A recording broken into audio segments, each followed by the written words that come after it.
Hello, good morning, class. In this opportunity, in CESN class, we will talk about the influences of the ethnic identity. And before that, I'm going to tell you what you're going to have. We will review the British national identity, and we will talk about the theory in cultural identity, ethnicity, and the last one is we are going to read and also analyze one short story written by George Orwell entitled Shooting an Elephant. So let me try to review once again what is related to British national identity. If you still remember, British national identity is actually a term that refers to the sense of national identity as embodied in the shared characteristic of culture, languages, and also traditions. As it is especially on the British people. And this kind of national identity comprises the claim that bind and distinguish the British people and also form the basis of their unity and identity.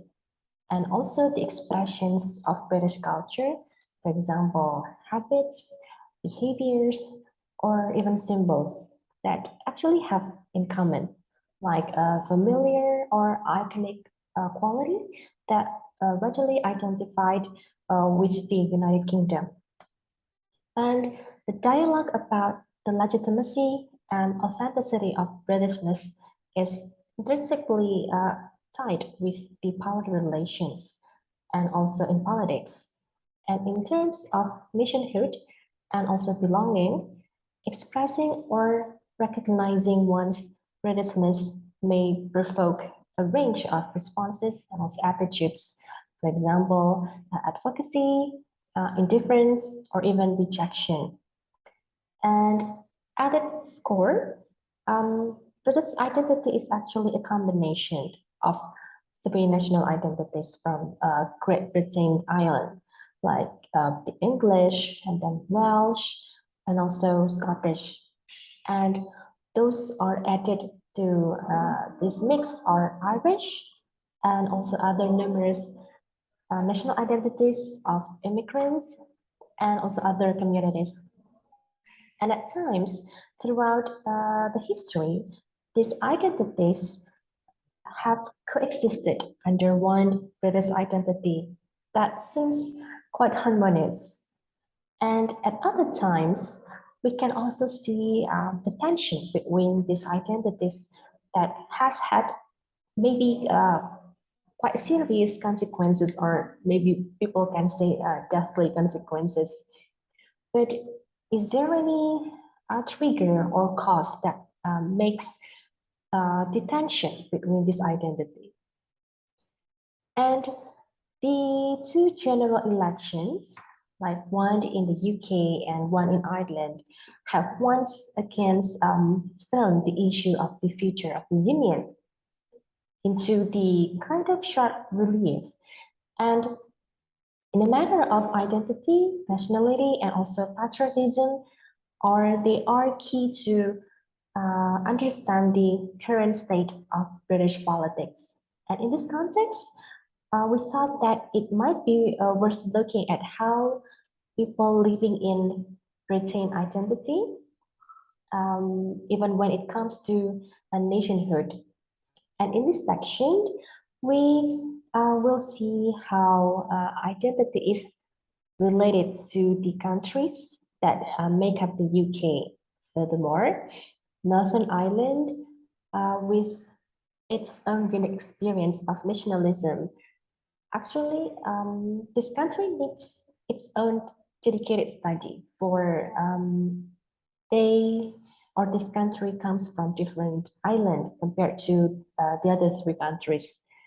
And the national identity of Northern Ireland also will be different with the national identity that is owned by maybe the English, the Welsh, or the Scottish.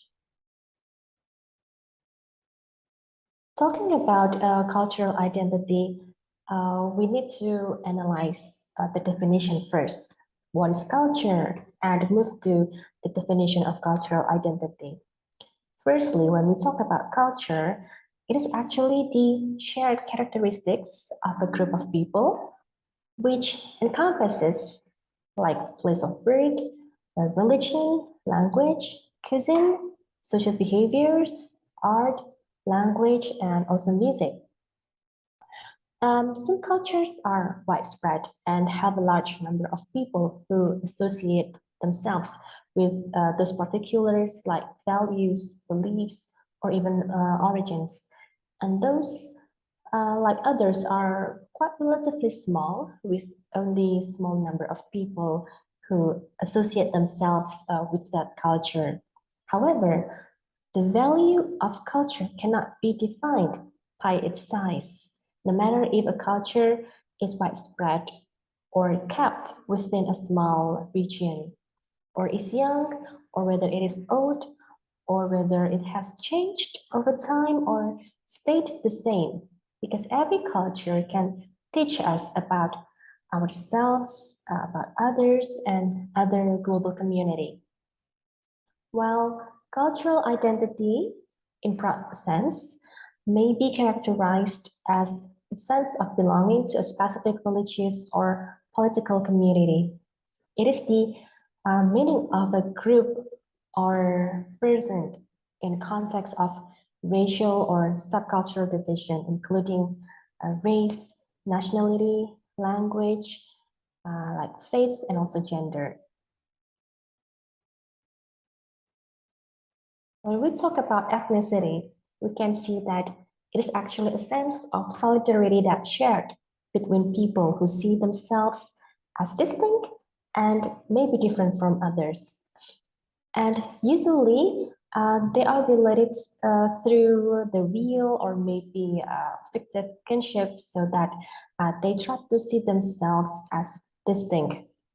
And here, some anthropologists try to group three kind of ethnicity. The first one is called primordialist, instrumental, and constructivist. Talking about primordialist theories, ethnicity is actually fixed at birth, and ethnic identification is based on deep primordial attachments to a group or a culture.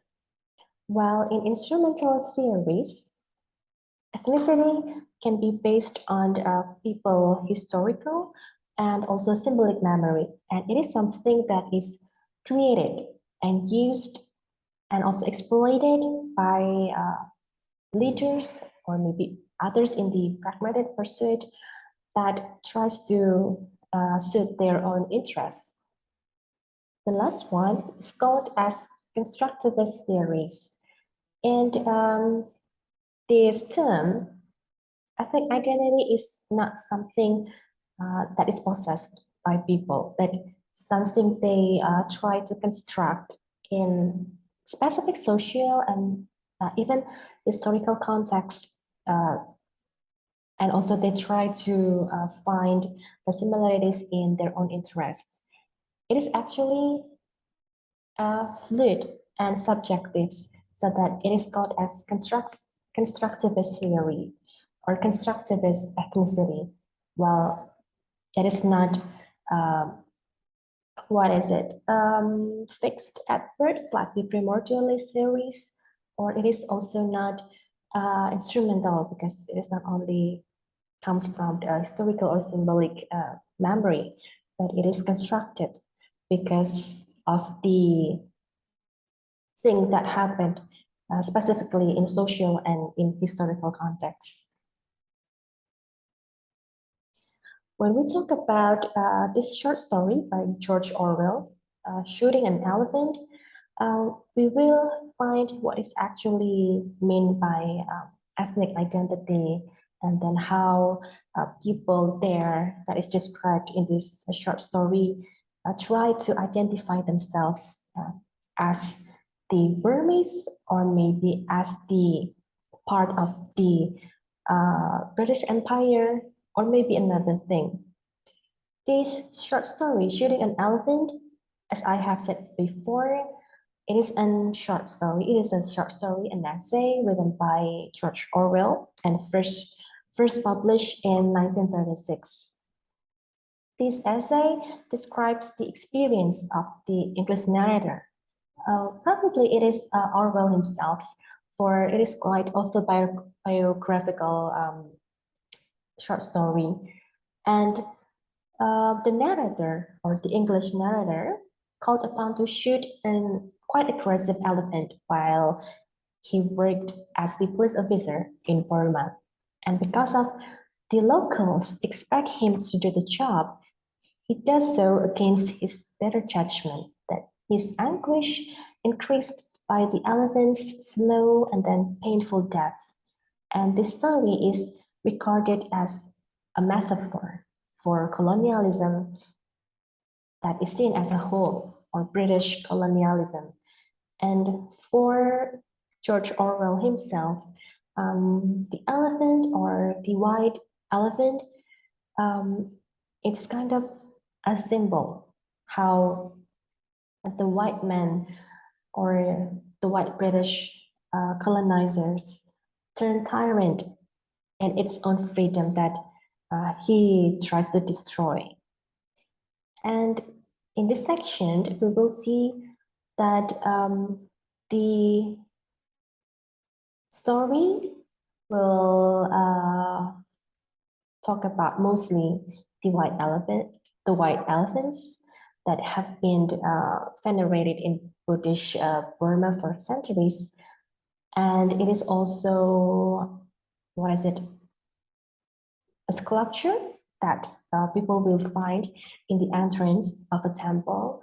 And it is believed that the white elephant, mostly in Buddhist legend, it is the symbol of purity and also power. And in this section, I will try to see the context and that happened in the short story and then the events, and also short information about the theme of the short story, I mean. And here,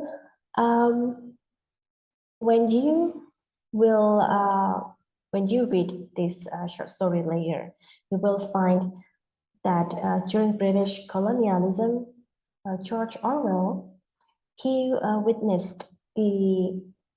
he mentioned it as the dirty work of the empire at the close quarters, and he writes how he was trapped between his own resentment towards the empire and the Burmese people's resentment towards him.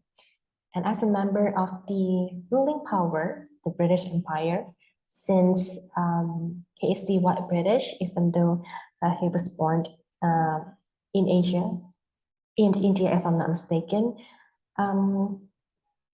he is cornered into doing what the natives expect him. So he was forced to quote unquote wear a mask, and his face must grow to fit the mask. The narrator here in the short story tries to explain or illustrate the condition in the first person point of view, and the main character here is the police officer. The event was during the period of anti-European sentiment, and this police officer keeps his sympathy with the Burmese, even though his official role forced him as a symbol of oppressive imperial power, such as he is subjected to constant baiting and then jeering by the local people. And here,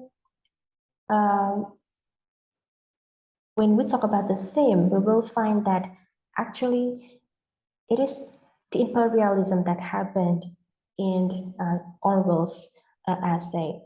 The anti-imperialist writer, George Orwell himself, he tries to promote the idea that through imperialism, both conqueror and both the conquered, they actually destroyed. And he clearly states his concern, his displeasure with the British Empire. He had already made up his mind that imperialism is actually an evil thing. And he tries to do something against the oppressor, like what has already done by the Burmese. Here, the narrator's situation throughout the essay is one of the little prospect or prominence. He comments on how, even though he is the member of the ruling class, the member of the empire, he finds himself either largely ignored by the Burmese people or even hated, and only with the expectation of a killing, the locals find him like momentarily worth watching. Like he describes how, as a police officer, he was targeted for mockery from the locals, as was any other European who provided an easy target. And the narrator's conscience also plagues him greatly as he finds himself trapped between the hatred of the empire, the British Empire, I mean, and his rage against the evil-spirited little beasts who tried to make his job impossible. And he claims that he is all for the Burmese and all against the British, and goes on to say that the feelings like this are the normal uh, because it is actually the product of imperialism or the product of colonialism. And this may create a sense of empathy from the conquerors toward the conquered. But as they treat their conquerors badly, the conquerors start to feel less guilty. So they treat the conquered quite badly once more. And from this short story, we will find more information about how the conquerors actually uh, did something quite bad to the conquered in, in a metaphor of a white elephant, and how actually the police officer is also treated badly by the Burmese, even though he also has the uh, what is it? The intention to maybe quote unquote save the conquered, and also he is actually hate the imperialist or the conqueror. And after this, I want you to read the short story and then the detail of the activities that you are going to do with the analysis on the influence of ethnic identity will be given more, will be given in detail through the LMS. So please stay tuned and thank you for watching.